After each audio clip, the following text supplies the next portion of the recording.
ప్రభువైన యేసుక్రీస్తు పేరిట మీ అందరికీ శుభాభివందనములు తెలియజేసుకుంటున్నాం. జీసస్ న్యూ క్రియేషన్ మినిస్ట్రీస్ ద్వారా ఈ రీతిగా ప్రతిరోజు అనుదిన ఆహారమును మీతో పంచుకోవడానికి దేవుడిస్తున్నటువంటి కృపను బట్టి దేవుని నామానికి మహిమ కలుగునుగాక. వాక్య ధ్యానంలోనికి మనం వెళ్దాం. లూకాసు వార్త 8వ అధ్యాయము 4 నుంచి 8 వచనములు. విత్తువాడు తన విత్తనములు విత్తుటకు బయలుదేరెను. అతడు విత్తుచుండగా కొన్ని విత్తనములు త్రోవ పక్కన పడి ఉండెను. గనుక ఆకాశ పక్షులు వాటిని మృంగివేసెను. మరికొన్ని రాతి నేల మీద పడి మొలిచి చెమ్మలేనందున ఎండిపోయెను. మరికొన్ని ముండ్ల పొదల నడుమ పడెను. ముండ్ల పొదలు వాటితో మొలిచి వాటిని అణచివేసెను. మరికొన్ని మంచి నేలను పడెను. అవి మొలిచి 100 ఫలించెనెను. ఈ మాటలు పలుకుచు వినుటకు చెవులు గలవాడు వినుగాక అని బిగ్గరగా చెప్పెను. విత్తనము అంటే దేవుని వాక్యము. త్రోవ పక్క పడినటువంటి విత్తనాలు. త్రోవ పక్క నుండి వారు వాక్యం వినువారు గాని నమ్మి రక్షణ పొందుకుంటున్నట్లు అపవాది వచ్చి వాని హృదయముల నుండి వాక్యము ఎత్తుకొని పోవును. లూకాసు వార్త 11వ అధ్యాయము 12వ వచనం. నేటి దినాలలో వాక్యం వినేవారిలో 90% పైగా ఈ కోవకు చెందినవారే.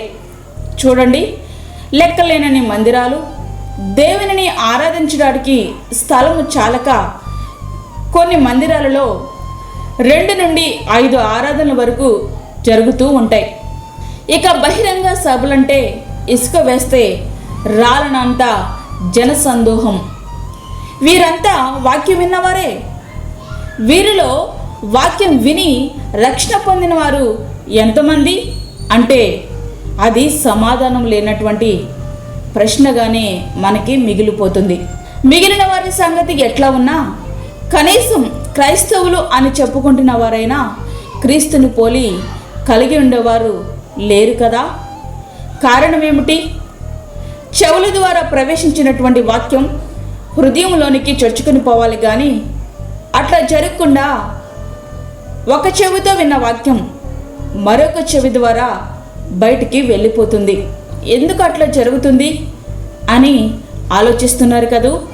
అనేక మంది దేవుని మందిరానికి వెళ్ళడమే భక్తి అనే తలంపుతో వస్తారు కానీ వాక్యం విని జీవితాన్ని సరిచేసుకోవాలన్న తలంపు ఏ కోశాన వారిలో కనిపించదు.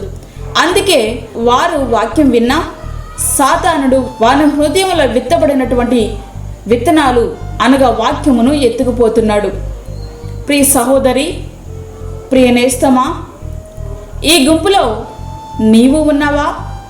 ఒక్కసారి పరిశీలించుకో.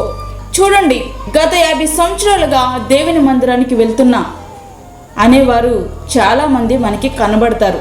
కనీసం రక్షణ అంటే ఏమిటో కూడా వారికి తెలియదు. అటువంటి వారు మనకి కోకొల్లలు కనబడుతూ ఉంటారు.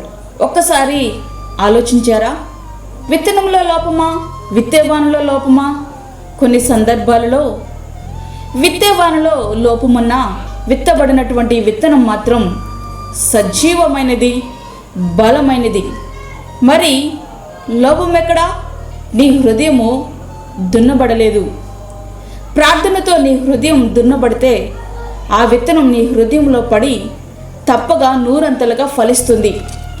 విత్తబడినటువంటి వాక్యము నీలో ఫలించట్లేదు అంటే అర్థమేమిటి? నీ హృదయము మెత్తన చేయబడలేదు. విరిగి నలిగిన హృదయముతో నీవు ప్రార్థించలేకపోతున్నావు. వాక్యమును వింటున్నావు, మర్చిపోతున్నావు. చాలామంది మందిరానికి వెళ్ళొస్తారు. వాక్యం విన్నారా? వాక్యం విన్నామండి, చాలా బాగా చెప్పారు పాస్టర్ గారు అని చెప్తూ ఉంటారు.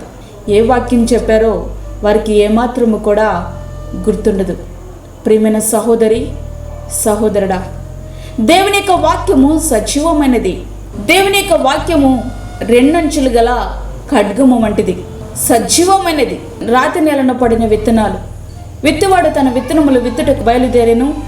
అతడు విత్తుచుండగా కొన్ని రాతి నేలను పడి మొలిచి చెమ్మలేనందున ఎండిపోయెను. రాతి నేల నుండి వారెవరనగా వినినప్పుడు వాక్యమును సంతోషముగా అంగీకరించేవారు గాని వేరు లేనందున కొంచెం కాలము నమ్మి శోధన కాలంలో తొలగిపోదురు. లూకాసు వార్త 8వ అధ్యాయము 5, 6, 13 వచనములు. వాక్యం అనే విత్తనం వారి హృదయంలో పడి మొలకెత్తుతుంది. కానీ అది రాతి హృదయం, వేరు లోనికి చొచ్చుకుపోయే అవకాశం లేదు. తద్వారా నీరు అందక మొలకలు ఎండిపోతాయి. వాక్యం విత్తబడుతున్నప్పుడు వింటున్న వారి హృదయాలు పశ్చాత్తాపంతో కృంగిపోతాయి. కన్నీరు ఏరులై ప్రవహిస్తుంది. సంతోషంతో దేవుని యొక్క వాక్యాన్ని అంగీకరిస్తారు.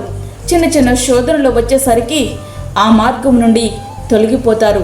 కారణం ఏమిటి? హృదయాలు దున్నబడలేదు. ప్రార్థన ద్వారా వారి హృదయాలు వాక్యమును అంగీకరించడానికి సిద్ధపరచబడాలి. వాక్యాన్ని వినడానికి ముందు, ప్రభువా, ఈ దినం నీవు నాతో మాట్లాడు, నాలో నీకు ఆయాసకరమైనది ఏదైనా ఉంటే నాకు తెలియచేయి అంటూ సిద్ధపాటు కలిగిన హృదయముతో దేవుని యొక్క వాక్యాన్ని వినడానికి సిద్ధపడాలి. అట్లా సిద్ధపాటు లేకుండా వాక్యం వింటే కొన్ని సందర్భాలలో ఉద్రేకం కలుగుతుంది.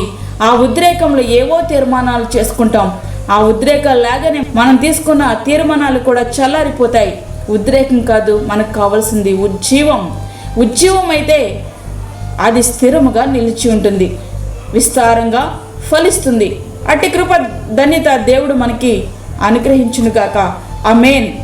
వాక్యమైనటువంటి ప్రియమైన సహోదరులారా, ప్రార్థనలో ఏకీభవించండి.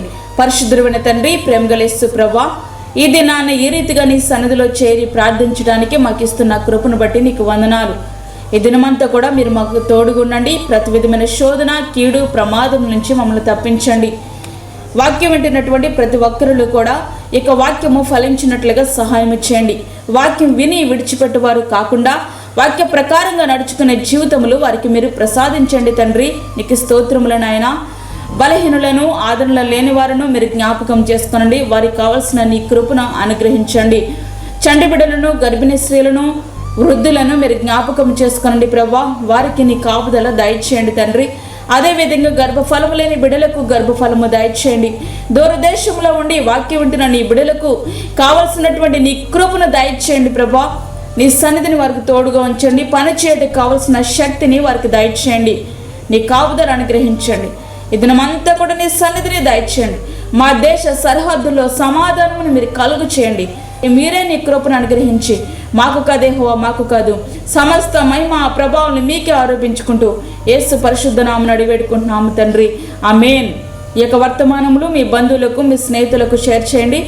దేవుని సేవలో మీరు కూడా పాలిభాగస్తులు కండి. అదేవిధంగా మీ ప్రార్థన అవసరతలు మాకు తెలియచేయండి. మా ఫోన్ నెంబర్ 9177377559. దేవుడు మిమ్మును, మీ కుటుంబమును దీవించునుగాక. ఆమేన్. దేవుని సేవలో మీ సహోదరి అన్నామణి సాల్మన్. మా ఛానల్ని సబ్స్క్రైబ్ చేయండి, షేర్ చేయండి, లైక్ చేయండి. దేవుడు మిమ్మల్ని దీవించునుగాక. ఆమేన్.